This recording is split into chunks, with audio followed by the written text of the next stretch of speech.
EcoBoost and you're wondering how can I make 400 horsepower out of this platform.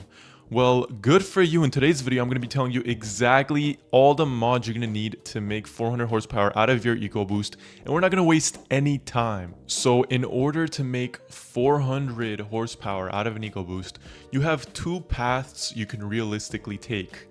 The first one is big turbo. The second one is full E85. Now, regardless of which one you go with, you're gonna have to have some sort of ethanol involved. If you go big turbo, you're gonna have to do E30. And if you don't go big turbo, you're gonna have to do full E85, which means you need more supporting mods. Now, I'm just gonna answer that question right off the bat. So if you were just quickly wondering, how do I make 400 horsepower? Those are the two things, or the two only ways you're really gonna get 400. Now, for the rest of the video, I'm going to be talking about supporting mods and just how you can get there. And we're going to be talking about frequently asked questions, reliability. And if you guys are wondering where I get my information from, I have owned my 2017 Mustang EcoBoost for about 4 years now, and I started modding it in the first month. I've been everywhere, on the forums, on the websites of manufacturing companies, YouTube, Google, everywhere. I researched all of it, and all I want to do now is just give back to the community and just bring all the information I learned into one nice little video. So let's talk about it.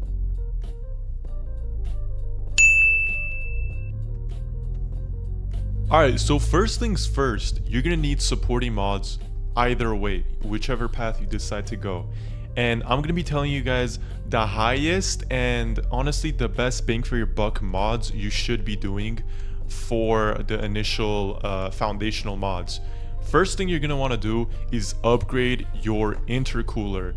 Mentioned in all of my other videos, the Mustang EcoBoost intercooler is like the biggest bottleneck of the car. It's honestly the main weak performing part about the car.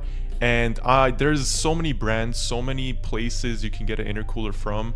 However, I highly recommend, if you're going to go big turbo or full E85, I highly recommend you get the race intercooler from CV Fabrications. And I'm going to link them down in the description below. I also have a code to get you guys some percentage off, so go check that out in my description. However, I'm gonna tell you guys, go do your own research. I am 100% certain you're gonna end up with CVF anyway, so I'm just recommending it to you right now. Now, along with the intercooler, you want to get the charge pipes as well, especially if you're pushing a lot of power. You don't want to be running it with those plastic pipes. You also want to get a better blow-off valve to go with it. Again, CVF, if you're going to get an intercooler, might as well just get their full kit that comes with the intercooler, charge pipe, blow-off valve. So make sure to get all of that before you do anything else. Second thing you want to do is get your intake upgraded. Now, on these cars, the intake system is super good. So honestly, if you're going for a cheaper approach and you don't really care about sound, do not upgrade the full intake system. I recommend just swapping the filter inside your intake with a dry high flowing filter. The one I recommend and the one that I used was the AEM dry flow filter. It worked perfectly. I just swapped to a full intake system because I wanted the sound as well. I'm going to tell you guys the last like super essential mods you need, and then I'm going to give you some additional ones that will really help squeeze as much power as you can out of the car. So you're going to want to get one step colder spark plugs. You're going to want to get a cob access port, and you will need to find a pro tuner. There's a bunch of pro tuners out there. The one I use, the one I recommend is Ryan that works over at EMS. He's tuned my car for the past 4 years. It's a remote tune, so he does it from a whole different state, and all I have to do is data log, send him the data logs. I heard he also does dyno tunes, so if you rent a dyno and you want your full tune done in one day, you can get that done as well. But you're gonna need a pro tune. Now let's move on to some supporting mods, which aren't 100% essential, but I would highly recommend you do them. Now the first one will be an exhaust system. Now the stock Mustang EcoBoost exhaust system is 2.5 inches in diameter. You're gonna want to upgrade it to 3 inches, and that's just gonna help with the back pressure and flow of your car, especially if you're going big turbo. It does make a difference. Now on the stock EcoBoost, stock turbo, it doesn't really make too much of a difference. It does, you'll feel power gain, but when it's a bigger turbo, having a 3-inch downpipe paired with a 3-inch exhaust system is really gonna not only change the sound, but the performance of the car.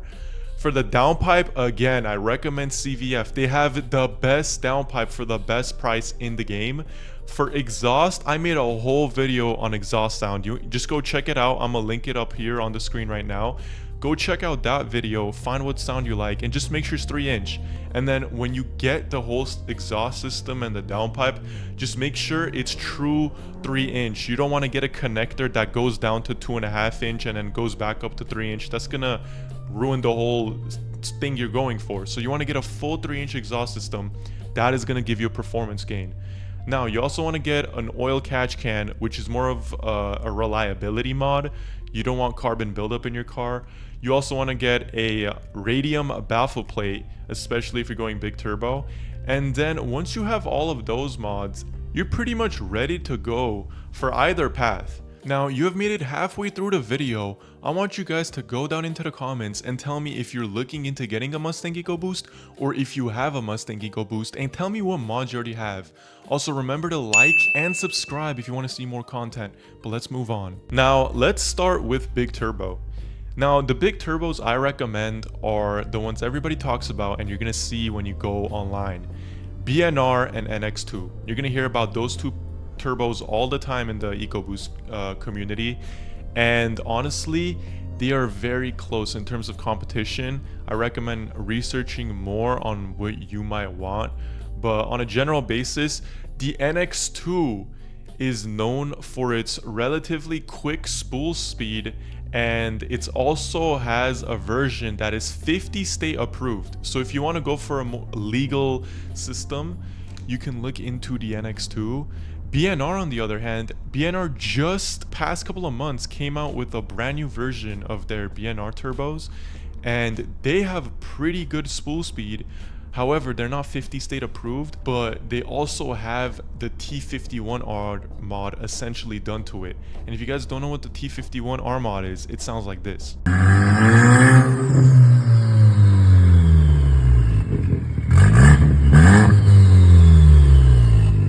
It's basically that jet engine sound.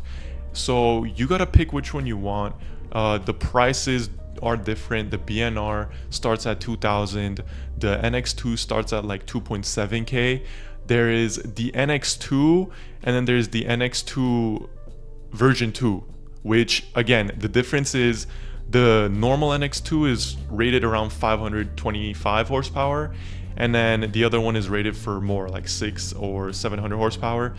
And then the BNR has the BNR 525 turbo, and then there's also the BNR 600 turbo, and it's in the name. The BNR 525 is good for 525, the BNR 600 is good for 600, and this is with all supporting mods. That means if you have a EcoBoost with the basic bolt-on mods and then the BNR 525, you're not going to be making 525. It's 525 if you're running fully 85 on a built block, okay? So keep that in mind. Now, when it comes to which big turbo you want to get, I would say base it off if you're going to build your block. If you know you're going to build your block, get a better engine, then maybe go for the bigger one, which is the BNR 600 or the second version of the NX2. That way you can get the most power out of your engine. However, again, the bigger the turbo, the slower it spools. So if you value fast spooling and just a lot of torque in the lower RPM range, get the 525, get the relatively smaller turbo, especially if you're not going to use all 600 horsepower. And at that point, if you guys know which one you're going for, go ahead and get the turbo, and you're going to have to get a tune. And if you have all the supporting mods plus the big turbo, you're going to be making roughly 380 horsepower on pump gas, okay? It's going to be around 365 to 380 on pump gas, okay? So we're not at F400 yet. The way you get to 400 on a big turbo is by going on E30. Now, the E30 tune is usually like $100 add-on you ask your pro tuner to do. and you ask them for E30 tune, and if you have a stock Mustang EcoBoost, all of them can run E30 without upgrading your high pressure fuel pump or any of the injectors or anything like that. So you just get the tune and now you can pump E30 into your car. And when you pump E30 into the car, you're good for 400 to about 420 horsepower, even more. It really depends on which generation of the Mustang EcoBoost you have and what you're really looking for. Okay, now let's go to the second path, which is going fully 85 on your Mustang EcoBoost. Now, if you have a 2015 to a 2023 Mustang EcoBoost, you're gonna need higher pressure fuel pump, 2000cc injectors, and then you're gonna need a tune again to actually go full E85. Is that it? Yes, you can go full E85 with just those 3 mods. However, that costs upwards of $2,000 to $3,000 if you get it brand new. So it comes out costing the same, and the problem is you barely scrape 400 horsepower, and I'm talking wheel horsepower. So you barely scrape 400 wheel horsepower going fully 85, and you're really pushing your stock turbo. So going the E85 route, it works, but I would say it is a little bit risky, but people can 100% do it. Now let's talk about S650 Mustangs, because I know a lot of you have been picking that up. The brand new S650 Mustangs are able to run fully 85 without those high pressure fuel pump and injectors I just mentioned. So realistically, if you have an S650 Mustang, Mustang EcoBoost, all you need is intercooler, intake, and a tune. And you can run full 85, beat Mustang GTs, get 400 wheel horsepower. It's crazy. So if you have the new Mustang, congratulations to you. You can get that done. However, if you're like me and you have a S550, I would highly recommend just sticking to big turbo unless you find a crazy deal on used injectors or high pressure fuel pumps, which is still a little bit risky. But yeah, I would recommend you guys get big turbo. But that is it for this video. If you have any questions, ask them in the comments. I'll reply to every single comment left on the video. And I hope you guys have an amazing day. I'll try and pump out more videos for you guys, but that's it for today. Bye bye.